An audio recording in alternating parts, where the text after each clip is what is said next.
Kalamassery എടയാറിലെ Siji lubricants കമ്പനിയിലെ തീപിടുത്തത്തിൽ മരിച്ച ബീഹാർ സ്വദേശിയുടെ മൃതദേഹവുമായി റോഡ് ഉപരോധം തുടരുന്നു. കുടുംബത്തിന് മതിയായ നഷ്ടപരിഹാരം ആവശ്യപ്പെട്ടാണ് എടയാർ കവലയിൽ റോഡ് ഉപരോധം തുടരുന്നത്. പോലീസിന്റെ മധ്യസ്ഥതയിൽ പലവട്ടം ചർച്ച നടന്നെങ്കിലും ഫലം കണ്ടില്ല.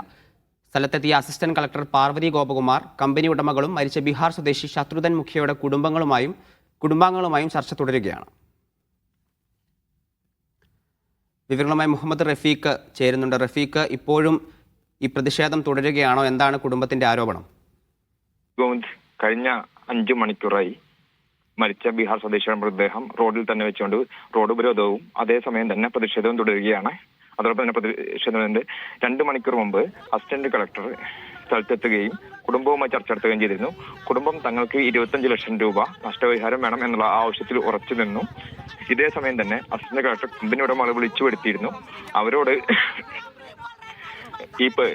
അവർ നഷ്ടപരിഹാരം സംബന്ധിച്ച് ചർച്ചയ്ക്ക് സന്നദ്ധരായിരുന്നില്ല. പിന്നീട് അവർ പറഞ്ഞു, രാവിലെ കളക്ടർ പ്രഖ്യാപിച്ച 5 ലക്ഷം രൂപ കൊടുക്കാം, അതോടൊപ്പം തന്നെ കുട്ടികളുടെ പഠന ചെലവും ഏറ്റെടുക്കാമെന്നാണ് വ്യക്തമാക്കിയത്.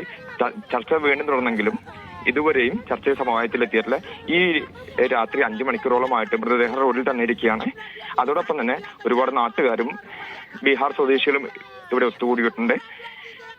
ഇനിയിപ്പോൾ മൃതദേഹം വീട്ടിലേക്ക് മാറ്റാൻ കഴിയില്ല എന്നുള്ളതും തങ്ങൾ സമരം രാത്രി ഇനിയും ഈ കാര്യത്തിൽ തീരുമാനമുണ്ടായിരുന്നെങ്കിൽ മൃതദേഹമായി ഉടമയുടെ വീട്ടിലേക്ക് മാർച്ച് നടത്തുമെന്നാണ് സമരക്കാർ പറയുന്നത്. അഡ്വക്കേറ്റ് TB വിനയ അടക്കമുള്ളവരാണ് നേതൃത്വം നൽകുന്നത്.